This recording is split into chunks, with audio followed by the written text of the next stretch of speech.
మొదటి పాట ఏది పబ్లిష్ అయిన పాట? పబ్లిష్ అయిన పాట ఏది అంటే పోతానే పోతారన్న పోరాటం బాటలోనని పాట. దానికి కూడా చాలా నేపథ్యం ఉంది. అలాగంటే అప్పుడు పిడిఎస్యు ఐఎంఎఫ్ లోనికి వ్యతిరేకంగా పెద్ద ఉద్యమం జరిగింది. 14 విద్యార్థి సంఘాలు ఆర్ఎస్యు, పిడిఎస్యు, డిఎస్ఓ ఇవన్నీ పాల్గొన్నాయి. సరే అన్నీ మన సంఘాలే కదా, మనం అభిమానించే సంఘాలే కదా అని నేను ఫస్ట్ ఆ మీటింగ్కి వెళ్ళాను. అక్కడ మన ఇప్పుడు సాధినేని వెంకటేశ్వరరావు అని మిత్రుడు ఎస్వి అని అంటాం, తను వచ్చాడు. రంగారావు అని రంగన్న, వాళ్ళిద్దరు ఉపన్యాసకులు. నేను కూడా అప్పటికేదో నేను రాసుకున్న ఉపన్యాసం నేను ఏదో ఇచ్చాను, స్టాటిస్టిక్స్ చదివేవాడిని కాబట్టి అది నేను కూడా ఇచ్చాను. మనవాడు బాగున్నాడు అని చెప్పి నన్ను వాళ్ళు ట్యాప్ చేశారు. సరే నాకు కూడా ఒక సంఘం ఉండాలి అనుకుని అప్పుడే ఏం చేద్దామని అభిమానిగా మారాను. అప్పుడే పిడిఎస్లో ఇంక జాయిన్ అవ్వలేదు యాక్చువల్గా. వేసవి సెలవులు అయినాయి. వేసవి సెలవుల తర్వాత వచ్చిన నేను పిడిఎస్ రూమ్కి వెళ్దామని వెళ్ళేటప్పటికి కింద అన్న రావద్దు, పోయిన పోలీసులు ఉన్నారని చెప్పారు.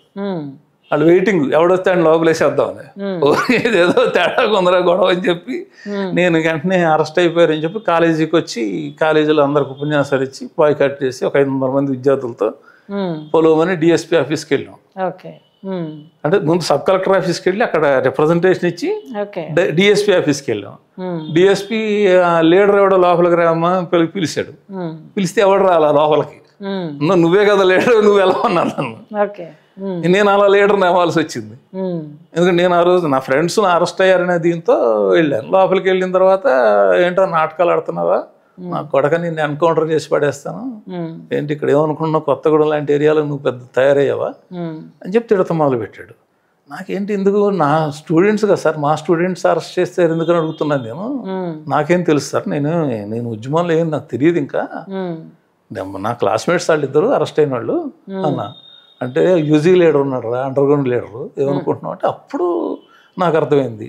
ఎవరంటే ఇప్పుడు ప్రముఖ కవయిత్రి విమలక్క వాళ్ళ హస్బెండ్ కృష్ణారెడ్డి అన్న వేరే సురేష్ పేరుతోటి అక్కడ ఉండేవాడు రూమ్లో. నేను ఎంఏ చదివాడు, ఉస్మానియా యూనివర్సిటీ నుంచి వచ్చాడు అనుకున్నాను, కానీ అండర్ గ్రౌండ్ లీడర్ అని తెలియదు నాకు. సురేష్ అన్న ఉన్నాడు, జ్యోతక్కను ఉండేదని, జ్యోతక్క అంటే విమలక్క. ఇంకా జ్యోతక్కని అప్పుడు కలవాల. ఓహో అసలు కలుద్దాంలో ఎప్పుడైనా అనుకున్నా కానీ వీళ్ళు ఇంత కథ నడుస్తుందని నాకు తెలియదు, అండర్ గ్రౌండ్ లీడర్స్ అని తెలియదు. అసలు అండర్ గ్రౌండ్ అంటే అండర్ గ్రౌండ్ అంటే కొంచెం తెలుసు, కాటూరులో చరిత్ర వల్ల కొంత తెలుసు, కానీ అప్పుడు షాక్ అయ్యా. ఓ నేను అలా ఇరుక్కుపోయారా, ఏంటి మన నిజంగా ఎన్కౌంటర్ చేసేస్తాడా ఏంటని భయపడుతూ ఎస్వి అన్ననే కలిసా. అన్న ఇట్లా అన్నాడు, పోతే పోతాం రా భయ్, ఏంది దీనికి, ఏందా నువ్వు అసలు ఏమనుకుంటున్నావు, ఉద్యమం అంటే విప్లవం అంటే, ఇక అన్న ఫుల్ క్లాస్ పీకాడు. ఇక నాకు ఆ పోతాం రా భయ్ అన్నది నాకు పట్టింది. పట్టి అప్పుడు పోతానే పోతారన్న పోరాటం బాటలోన, పోతే మానే గీతే మానే తిరిగి రాకపోతే మానే, పోతానే పోతారన్న పోరాటం బాటలోన, నక్సల్బరి గడ్డలోన నాగలి పట్టిన రైతులు రైఫిళ్లను అందుకొని రివిజనిజం పారదోలి, అరే ముందు తరం కొరకు వాళ్ళు మందుగుండై పేలిరంట, పోతానే పోతారన్న పోరాటం బాటలోన అని ఫస్ట్ పాట రాశాను. బాగా గద్దరన్న ఇది పబ్లిష్ అయింది. ఇది ఖమ్మం విప్లవ రచయితల సంఘం బుక్లో మీటింగ్లో ఉద్యమగానం అని జీవన్ సార్ మన తిరుమల మా ఖమ్మం జిల్లా సెక్రటరీ విప్లవ రచయితల సంఘం, ఆయన దీంట్లో జీవన్ సారు అందరు కలిసి ఈ పాట సెలెక్ట్ చేశారు. ఇంకో 2 పాటలు సెలెక్ట్ అయినాయి. ఫస్ట్ పాటలు ఇది నాగన్న బాణీ కట్టి నాగన్నే పాడేవాడు. నాకు నేనేదో అప్పటికి ఇంకా బాణీలు కట్టడం ఇంకా అంటే కొంచెం ఉంది, కానీ నాగన్న ఇంకా బాగా ఎక్స్పర్ట్, సీనియర్ ఆయన. నాగన్న